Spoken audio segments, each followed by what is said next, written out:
Welcome everyone to Bajaj Life Insurance Life Goals Heroes Talks. Today we are thrilled to introduce Mr. Pankaj Bansal, a renowned figure in the insurance industry. Pankaj is a prominent wealth planner with an expertise in mutual funds and life insurance. Today we take a look at Pankaj's path to success and the challenges he faced and the wisdom he will share based on his journey. So without further delay, let's welcome Pankaj in our podcast. So welcome Pankaj to our podcast. Thank So you. your life has been quite an interesting one, and my listeners and viewers would be fascinated with your life journey. So could you please elaborate about your life, how it started and how you all get into this industry and everything? Basically, I'm from Punjab, but from childhood, I'm in Kolkata. So, after doing my studies from outside, I came back to Calcutta in the year 2025. And मेरी नौकरी लगी थी in a bank. So, I was there for 3 years, then I was another part of securities companies, then I was part of fund house, mutual fund house. For 7-8 years, I was part of the corporate world. So वहाँ पे नौकरी करने के बाद फिर एक दोस्त मिला मुझे गुवाहाटी बेस्ड. सो जिसने मुझे कहा कि चलो एक साथ काम करते हैं, कैलकाटा बिजनेस साथ में शुरू करते हैं. सो मेरी फैमिली ने काफ़ी फैमिली में मैं अपने माता पिता के साथ रहता हूँ, मेरी लविंग वाइफ और एक मेरी डॉटर है. सो उन्होंने काफ़ी सपोर्ट दिया और उन्होंने कहा कि तुम भी एक ये प्लेज लेना चाहते हो तो ले सकते हो. So that's how the journey started off doing the business together. So then we started off doing the mutual fund business and we were there together in Calcutta business. So लेकिन लाइफ इंश्योरेंस तब दिमाग में कभी आया नहीं था, क्योंकि 7 साल की नौकरी के बाद प्रोडक्ट्स मेरे को समझ में आते थे कि क्या करना है क्या नहीं करना. और सिंस मैं कलकत्ता में था, लेकिन हमारे कनेक्ट्स मेरे as an individual connects zero थे. Okay. So there were no connects. So from there the journey started in the year 2013. Okay, so by taking the cue of what you have told, so while you started your journey, जैसे आपने बताया कि you don't have any connect in Calcutta. So what are the exactly challenges that you faced in your starting days of your career and how you overcome them? So अगर connect क्यों नहीं थे इसका उत्तर देना चाहूँगा मैं, क्योंकि मेरे घर में सभी लोग नौकरी पेशे वाले थे. कोई बिजनेसमैन नहीं है हमारे यहाँ पर, सब लोग नौकरी करने वाले हैं. तो ऑब्वियसली नौकरी करने वालों के लिए, और वो भी गवर्नमेंट नौकरी में थे, मेरे पिताजी थे, तो ऑब्वियसली इतने कनेक्ट्स रहते नहीं हैं. सो उस पर्सपेक्टिव से जब काम शुरू किया हमने 2013 में, so obvious the first thing was cold calling. Okay. So started doing cold calling. Randomly लोगों से बात करते थे, रैंडमली लोगों से मिलते थे, और इतना मुझे पता था कि मैं किसी के साथ धोखा नहीं करने वाला और गलत प्रोडक्ट नहीं बेचने वाला. क्योंकि क्या है कि जब मैं नौकरी करता था तो क्या होता, मीन्स तब उस समय प्रोडक्ट सेंट्रिक सेलिंग ज़्यादा होती थी, क्लाइंट सेंट्रिक काम कम हुआ करते थे. और जब मैं अपना काम करता हूँ तो क्लाइंट सेंट्रिक काम होने की संभावना और इच्छा ज़्यादा थी. सो जिसके कारण एक ट्रस्ट बने, लॉयल्टी रहे क्लाइंट का मेरे प्रति और मेरा उनके प्रति. सो वो जो सफ़र था, तो उसमें काफ़ी लोगों ने साथ दिया, बहुत नए जिनको मैं जानता भी नहीं था पहली बार, और उन्होंने काफ़ी विश्वास दिखाया मेरे प्रति. और भगवान की कृपा से मार्केट से भी साथ दिया और प्रोडक्ट से भी साथ दिया, और जो मैं चाहता था एज अ लॉयल्टी उनके प्रति दिखाना, वो भी मैंने दिखाई. सो जिसके कारण जो जर्नी थी वो धीरे धीरे अच्छी बनती रही. Right. और आगे आगे सफ़र अच्छा चलता रहा. How did you manage all these things and how did you manage the setting things up from, I would say, the नौकरी जो कर रहे थे आप वहाँ से setting up the business, making it successful and where you are now. So ये जो journey था, मतलब post you coming into this business and starting that business, making it successful. The viewers would like to know more about this thing because many people who are having this notion कि नौकरी छोड़ के चलो business करते हैं. Now क्या चीज़, what all things that they should keep in mind while doing this, what should be the mindset that they should be having, because our viewers will be loving to hear it from you being successful into this. जब मैंने काम शुरू किया तो अगर आप 3 चीज़ मेरे को पता थी कि एक, आपको पेशेंस रखना बहुत ज़रूरी है. मैं बहुत इम्पेशेंट था जब मैं नौकरी करता था, या फिर जवानी में बहुत इम्पेशेंट था. तो इसलिए इस काम ने मेरे को पेशेंस सिखा दिया कि पेशेंस रहना बहुत ज़रूरी है. आज नहीं तो कल बंदों को आना ही पड़ेगा. आपके पास नहीं है किसी पर, लेकिन आपके पास इन्वेस्टमेंट आएगी ही आएगी.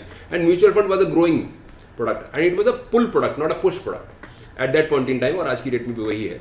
सो उस पर्सपेक्टिव से इतना विश्वास था कि हाँ काम आएगा, आज नहीं तो कल. पेशेंस रखना बहुत ज़रूरी है आपको, प्लस सेल्फ मोटिवेशन होना बहुत ज़रूरी है आपके पास.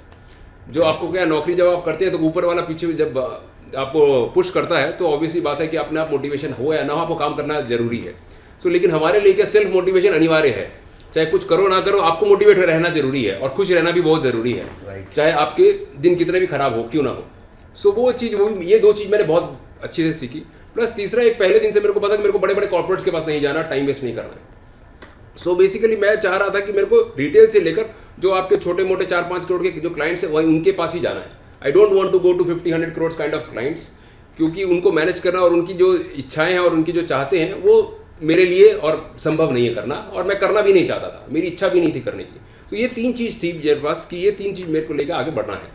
सो इसके ये चीज़ करते करते आगे धीरे धीरे पेशेंस के हिसाब से आराम से रोज़ क्लाइंट को मिलते थे, कोशिश करते थे, तो धीरे धीरे ऐसा ऐसा सफ़र आगे चलता रहा और कारवां बढ़ता रहा।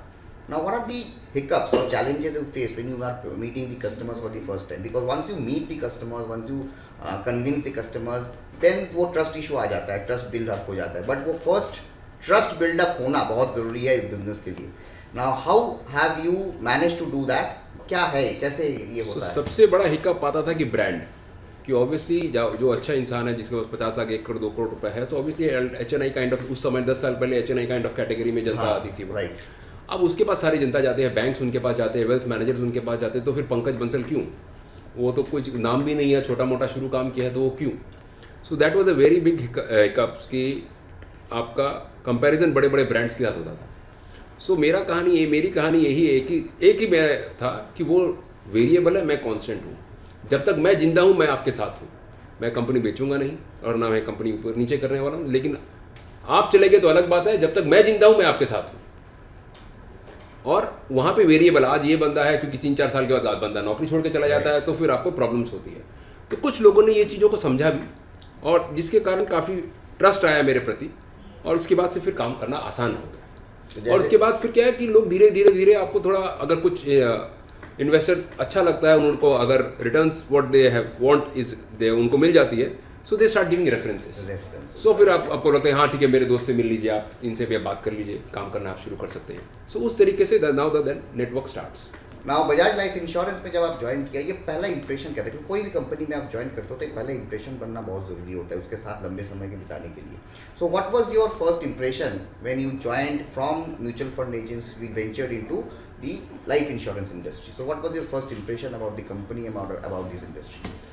सो बेसिकली 17, 18, 19 तक अगर आप देखेंगे तो इंश्योरेंस मेरे रडार में ही नहीं था कि मेरे को इंश्योरेंस करना है। हम लोग सिर्फ म्यूचुअल फंड का ही काम करते थे।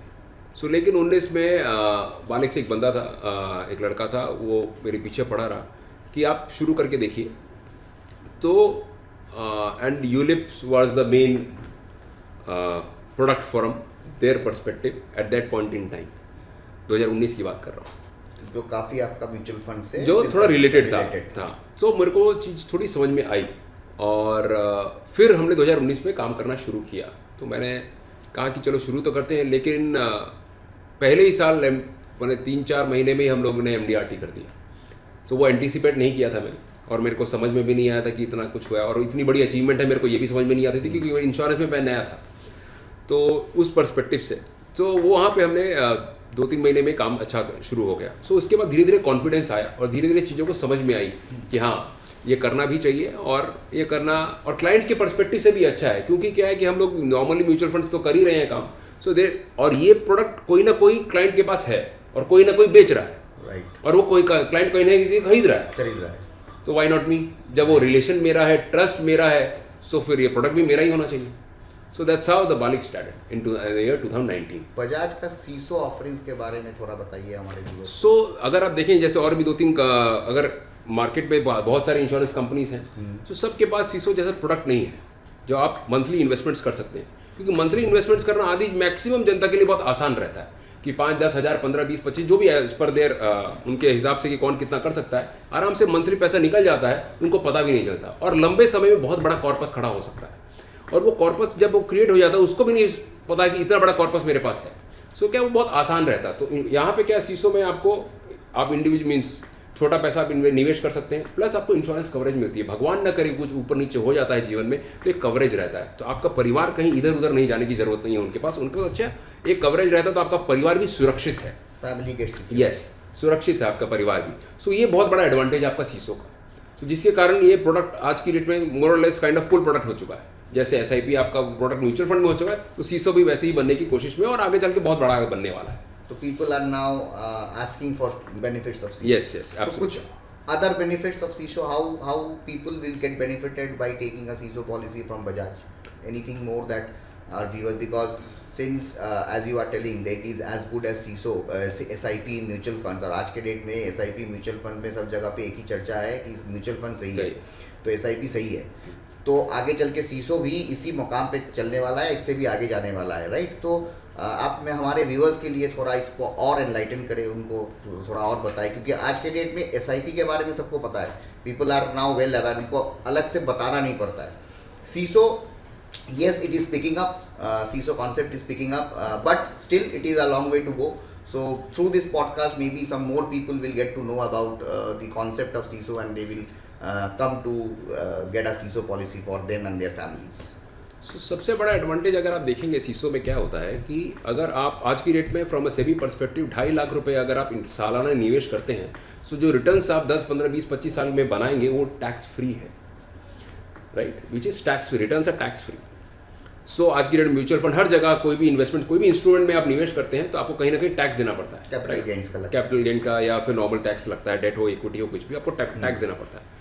सो यही एक है इंश्योरेंस में यूलिप के द्वारा अगर आप 2.5 लाख रुपए प्रति साल पर पैन कार्ड होल्डर निवेश करता है, सो 10, 15, 20, 25 साल के बाद जो भी कॉर्पस बनेगा वो कॉर्पस आपका अप्रॉक्सीमेटली टोटली टैक्स फ्री होगा। आपको कवरेज मिलता है पहले 4, 5 साल, 10 साल, क्योंकि उसके बाद तो फंड वैल्यू बढ़ी जाती है तो फिर वो हो ही जाता है, लेकिन पहले 4-5 साल आपको कवरेज मिल जाता है कि भगवान न करे कुछ ऊपर नीचे हो जाए तो कम से कम 2.5 लाख का है तो 10 टाइम्स 25 लाख रुपए का कवरेज है, परिवार सिक्योर, परिवार आपका सिक्योर्ड है। प्लस उसके बाद इसमें और एक एडवांटेजेस कुछ इस प्रोडक्ट में है कि at the from the 10th year onwards वो लोग आपको 0.7% of the fund value add on booster देते हैं, loyalty bonus and booster add करते हैं, right. So from 10th year onwards they start giving you 0.7% of your fund value, वो भी not on your principal और नॉट ऑन इन्वेस्टमेंट वैल्यू, जितना मेरा amount बना यस हुआ फंड है वैल्यू उसका 0.7, and this is being given by the company, yes loyalty addition, या फ्रॉम बजाज, एडिशन, या from Bajaj.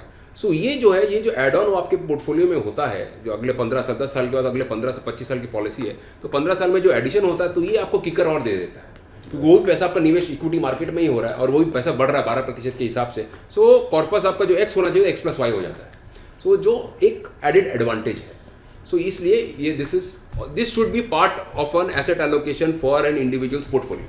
Now, if a customer wants to buy a CISO policy, what are the things that they should keep in their mind? क्या वो अपने दिमाग में रखना चाहते हैं, या क्या वो खासियत है वो देखना चाहता है अपने एक पॉलिसीज में कि ये पॉलिसी उसके पोर्टफोलियो में, जैसे आपने बताया कि ये मस्ट होना चाहिए, ये मस्ट होने के लिए कस्टमर्स पॉइंट ऑफ व्यू से ये क्या होना चाहिए? सीसो का मतलब है सिस्टमेटिक इन, सिस्टमेटिक आउट। सिस्टमेटिकली आपका प्रति महीने आपके अकाउंट से पैसा निवेश होता रहेगा, तो systematic in, so every month you are investing for 5-10 years kind of thing, आपने 5-10 साल के लिए वो इन्वेस्टमेंट कर दी।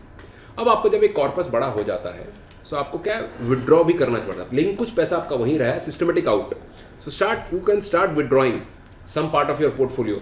जैसे फॉर एन एग्जाम्पल अगर दिया जाए, पकड़ लीजिए मैं 40 साल का हूँ, 40 साल में मैंने सीसो शुरू किया, 20,000 रुपये का 2.5 लाख रुपए दिए, मैंने 10 साल मैंने पैसा निवेश किया और 25 साल की प्रोडक्ट है। 60 साल के बाद जब मैं रिटायर कर जाऊंगा या रिटायरमेंट एज पहुंच जाएगी, respective since I am businessman I don't retire, but लेकिन फिर भी 60 साल के ऊपर एक पकड़ लेते हैं, अब मैं क्या करूँ, उस कॉर्पस से विड्रॉ करना शुरू करूँ एज अ सिस्टमेटिक विड्रॉल में, but my money still growing. So जैसे हमारे म्यूचुअल फंड में systematic withdrawal plan is a magic, जैसे यही एक विड्रॉल आउट, जो सिस्टमेटिक आउट जो हम करना शुरू करेंगे, that will play again a humongous kind of a, माने इनक्रेडिबल मैजिक इन दैट। तो मतलब अगर मैं सही समझ रहा हूँ तो SISO is a combination of SIP and SWP। Yes absolutely perfect. तो SIP और SWP को हम एक थाली में परोस रहे हैं इन सीसो, एकदम एब्सोल्युटली, ये तो बहुत मतलब और प्लस क्या है, एब्सोल्युटली। सो उस पर्सपेक्टिव से क्या है, जैसे मैंने आपको पहले भी कहा कि क्लाइंट के पर्सपेक्टिव से सीसो के लिए क्या टैक्स फ्री रिटर्न है बॉस। अगर आपका कॉर्पस वहाँ पे 4, 5, 10 करोड़ रुपए खड़ा हो जाता है 12%, और बाई चांस इस जैसे लास्ट 4-5 साल हमारे इक्विटी मार्केट के गए और अगले 10-20 1-2 डिकेड में ऐसे और जो होने की संभावना है, next 2 decades we are and the golden era of India where the equity markets will be like anything, they will shoot like a rocket maybe 10-15 साल में, ऐसे हम लोग को लगता है। सो उस पर्सपेक्टिव से अगर हम ऐसे निवेश करेंगे तो हमारा अगर 5-10 करोड़ का पोर्टफोलियो बन जाता है, सो वहाँ पे tax free return it's huge thing boss. क्योंकि अगर आज की डेट में 10 करोड़ में भी अगर आप बोलेंगे म्यूचुअल फंड से SIP से आपको पैसा निकालना है, तो 1 करोड़ रुपये आपको 1.5 करोड़ 1.25 करोड़ रुपये टैक्स देना है, टैक्स देना पड़ेगा। जिस दिन कोई भी बड़ा आदमी हो या छोटा आदमी, 1.25 करोड़ का टैक्स है ना, तो यहाँ पे एक ना एक बार चुभेगा बॉस जरूर, चाहे कितना भी बड़ा आदमी हो क्यों ना हो, इतना बड़ा कॉर्पस हुआ, राइट। सो यहाँ पे आपको टोटली टैक्स फ्री मिल रहा है। ऐसे ही बहुत हम जनता एज अ गवर्नमेंट को टैक्स पे कर ही रहे हैं हर जगह से, सो कहाँ जहाँ पे हम लोग को टैक्स फ्री रिटर्न्स मिलने की संभावना है वहाँ तो करना अनिवार्य है. It's a no brainer for an investor, no brainer. Bajaj क्या ट्रांसपेरेंसी मेंटेन करता है ऑफ इस फंड्स कि कहाँ पे वो अपना पैसा, ये पैसा कहाँ पे, because it's my money, it's our money, ये हमारा पैसा कहाँ पे निवेश हो रहा है, ये फंड्स का ट्रांसपेरेंसी कितना मेंटेन होता है, कितना बताया जाता है कस्टमर्स को? सो जैसे म्यूचुअल फंड में है, यहाँ पे भी एवरीथिंग इज ट्रांसपेरेंट, ऑनलाइन सब कुछ अवेलेबल है. ओके. पोर्टफोलियो मंथली मोड पे आपका पोर्टफोलियो फैक्ट शीट्स आपको ऑनलाइन मिल सकती हैं. आप कंपनी में जाके किसी से मांग सकते हैं ये पोर्टफोलियो क्या है. उनके पास 15-20 पोर्टफोलियोज वो लोग मैनेज करते हैं. There is a CIO who manages and there are fund manager who are managing the funds. तो उस परस्पेक्ट 10-15 पोर्टफोलियो, स्मॉल कैप है, मिड कैप है, लार्ज कैप है, equity, debt, hybrid, everything, all options are available. अब आपके ऊपर निर्भर करता है कि आपके एडवाइजर के ऊपर निर्भर करता है, क्लाइंट के, कि आपको कौन से फंड में पैसा लगाना है. प्लस सबसे बड़ा एडवांटेज और एक है जो सीसो में है या किसी भी यूलिप में भी है, कि अगर आप इक्विटी से डेट में शिफ्ट करते हैं पैसा और डेट से इक्विटी में शिफ्ट करते हैं पैसा, taxation is nil. Okay. So यहाँ पे जो shifting of equity to debt है n number of times in a year is free. Now as a customer मैं इसको कैसे ट्रैक कर सकता हूँ? क्या ऐसा कोई मैकेनिज्म नहीं, है? वहाँ पे आपको हर एक इन्वेस्टर को एक लॉगिन आईडी पासवर्ड मिलता है बजाज की आपके वेबसाइट्स का. उनका खुद का लॉगिन आईडी पासवर्ड रहता है जहाँ पे वो आराम से जाके अपना पोर्टफोलियो चेक कर सकते हैं कि क्या उनकी वैल्यू है, क्या है. Everything is available on the app. So आज की डेट में आपको वेबसाइट पे भी जाने की जरूरत नहीं है, ऐप में आपको दिख जाएगा कि आपका पोर्टफोलियो वैल्यूएशन क्या है. That's it. एंड प्लस अगर फैक्ट शीट्स वगैरह देखनी है तो आपको थोड़ा वेबसाइट पे जाना पड़ेगा, वहाँ everything is available, every transparency is maintained. तो इसमें कुछ किंतु परंतु होने की कोई संभावना ही नहीं है. तो मतलब आप बता रहे हो कि डिजिटली बजाज के पास ऐसा ऐप है फॉर एवरी कस्टमर्स कि वो अपना entire fund, entire investment portfolio वहाँ से ट्रैक कर सकता है. अपना फंड्स कहाँ पे जा रहा है, क्या है, स्विचिंग भी कर सकता है वहाँ पे अगर वो चाहे तो. तो what is the growth strategy that you are looking into in this industry अगले मान के चलिए 10-20 years? फ्रॉम मी पर्सपेक्टिव और from an industry perspective? Industry perspective बताइए, आपके पर्सपेक्टिव में बताइए, दोनों अलग अलग हम सुन लेते हैं. सो बेसिकली मेरे को लगता है कि जिस तरीके से नए नए प्रोडक्ट्स और जिस तरीके से IRDA is much more regulator, you can say, is much more client centric और इन्वेस्टर सेंट्रिक बन रहा है, तो उस तरीके से एंड पेनिट्रेशन लेवल भी काफ़ी लो है. So opportunities are huge in our country, humongous. So कहा जाता था पहले, जो मैंने सुना था जब मैंने काम शुरू किया था, कि इंश्योरेंस बेचना सबसे मुश्किल काम है. It is as good as कि आप किसी गंजे को कंगी बेच रहे हैं. It is as good as that.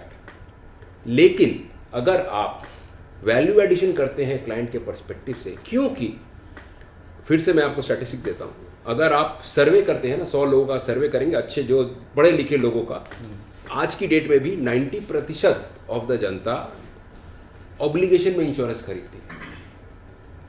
उनको पता ही नहीं है कि हमें क्यों लेना है insurance, irrespective of the product. या फिर प्रोडक्ट में क्या फीचर्स हैं. नहीं, प्रोडक्ट फीचर की तो बात छोड़ ही दीजिए, उनको लेना ही क्यों है, क्या उनको 90, क्योंकि क्या है, बैंक ने कर दिया या किसी मेरे रिश्तेदार आ गया, कोई XYZ आ गया और मैंने ऑब्लिगेशन में इंश्योरेंस ले लिया. Right. लेकिन इंश्योरेंस हमारे फाइनेंशियल प्लानिंग में पढ़ाया जाता है, it is the first product which should be bought by any investor, कि ताकि आप सुरक्षित रहें अपने परिवार को. तो उस पर्सपेक्टिव से अगर आप देखा जाए तो पेनिट्रेशन लेवल इतनी कम होने के उपरांत और अपॉर्चुनिटी इतनी ज़्यादा होने के उपरांत, सो जो जिस काइंड ऑफ जो ग्रोथ रहने वाला है इंश्योरेंस इंडस्ट्रीज का, that will be very huge. But value addition अगर आप किसी इन्वेस्टर के प्रति करेंगे तो आपकी ग्रोथ कोई रोक नहीं सकता है. मीन्स देयर इज नो, मैं आप काउंट नहीं कर सकते हैं, आपका अचानक कहीं इधर से यहाँ कभी भी पहुँच सकते हैं. तो ये जो मार्केट ट्रेंड है अभी धीरे धीरे अभी बढ़ रहा है, everything people R post Covid, अभी लोग तो समझ रहे हैं कि इंश्योरेंस चाहिए, होना चाहिए एकदम. सो ये जो मार्केट ट्रेंड है, इस मार्केट ट्रेंड और जो आप बता रहे हैं कि ग्रोथ पोटेंशियलिटी जो है, आप जैसे और भी प्रोफेशनल्स को हमारी इस इंडस्ट्री को ज्वाइन करना चाहिए, और अगर करना चाहिए तो उनके लिए आपका मैसेज क्या होगा? निस्संदेह ज्वाइन करना चाहिए, निस्संदेह. तो उनके लिए आपका मैसेज क्या होगा? What message that you would like to convey to such professionals across the country to join insurance industry? What suggestions you would give? So insurance आपका पोर्टफोलियो में होना चाहिए. मेरे जैसे जितने भी लोग MFDs है या कोई भी और भी एडवाइजर्स हैं, सो उनके पास इंश्योरेंस एज अ पोर्टफोलियो होना चाहिए. क्यों? एक साथ आना शुरुआत है, एक साथ रहना उन्नति है, और एक साथ काम करना सफलता है. सो अगर आप दोनों प्रोडक्ट दोनों कंपनी सब मिलकर एक साथ काम किया जाएगा तो क्लाइंट के पर्सपेक्टिव से या पेनिट्रेशन के पर्सपेक्टिव से या वैल्यू एडिशन के पर्सपेक्टिव से सफलता प्राप्त होनी अनिवार्य है. सो उस तरीके से अगर आप देखा जाए तो ये आपका एक it has to be part of your portfolio. You can't say no to it. And more professionals like you coming into this industry will not only enrich this industry but also it will give added advantage to the customers to manage their portfolio. Absolutely. Because people like you will come not only to get a check. जैसे आपने एकदम शुरुआत में बताया कि हमको check नहीं चाहिए, हमको उस कस्टमर का ट्रस्ट चाहिए, हमको उस कस्टमर का पैसे का बढ़ाना चाहिए, वो मेरा प्राइमरी फोकस है. So if that is the viewpoint then आप इस तरीके के लोग जितने हमारे इंडस्ट्री में ज्वाइन करेंगे उतनी अच्छी बात होगा हमारे लिए भी और कस्टमर्स क्लाइंट्स के लिए भी. क्योंकि जैसे आपने बताया कि 90% of the Indians are buying an insurance policy not knowing why they are buying. Yes. तो अगर आप मेरे जैसे कुछ कस्टमर को ऐसे कस्टमर को अगर आप मिल जाए जो मुझे समझाएगा कि ये क्यों चाहिए, then I will get knowledge, I will get enriched. और जब मुझे पता चलेगा तो मैं आप 10 लोगों को बताऊंगा. एज एन एडवाइजर हमारा ये काम भी है कि आपको आपके इन्वेस्टमेंट्स, क्योंकि आज देखिए हर एक इंसान, जैसे मैंने पहले भी कहा था, बहुत मेहनत करके पैसा कमाता है. लेकिन क्या बहुत सारी जनता ऐसी भी मिलती है कि जिनको बोलते हैं हम पैसे तो कमा लिए हैं लेकिन हमें इंटरेस्ट नहीं इसको संभालने में. तो लेकिन ये बहुत थॉट प्रोसेस या ये सोच बहुत गलत है. आज आप पूरा सुबह शाम दिन रात मेहनत करके पैसा कमाते हैं, उसको जोड़ते हैं, सब कुछ करते हैं, लेकिन आपको पता होना चाहिए ये पैसा मैं यहाँ निवेश कर रहा हूँ, क्यों कर रहा हूँ, यहाँ निवेश करने से क्या मिलेगा, ये नॉलेज भी आपकी होनी चाहिए. राइट. सो ये नॉलेज भी आपकी बढ़ती है. सो Pankaj ji, thank you very much आज के इस इंसाइटफुल सेशन के लिए. आपने जिस तरीके से हमको और हमारे जो व्यूअर्स हैं उनको इंश्योरेंस इंडस्ट्री के बारे में, म्यूचुअल फंड इंडस्ट्री के बारे में, खासकर हमारे सीसो के बारे में और कस्टमर्स के नीड के हिसाब से कैसे सेल करना है इसके बारे में जैसे आपने हम सबको समृद्ध किया है, enlightened us with this knowledge and thoughts. So very thank you for giving time to us and we have the pleasure of having you. Thank you, sir. So and to our listeners, thank you for joining us on this episode of Bajaj Life Insurance Life Goals Heroes Talks.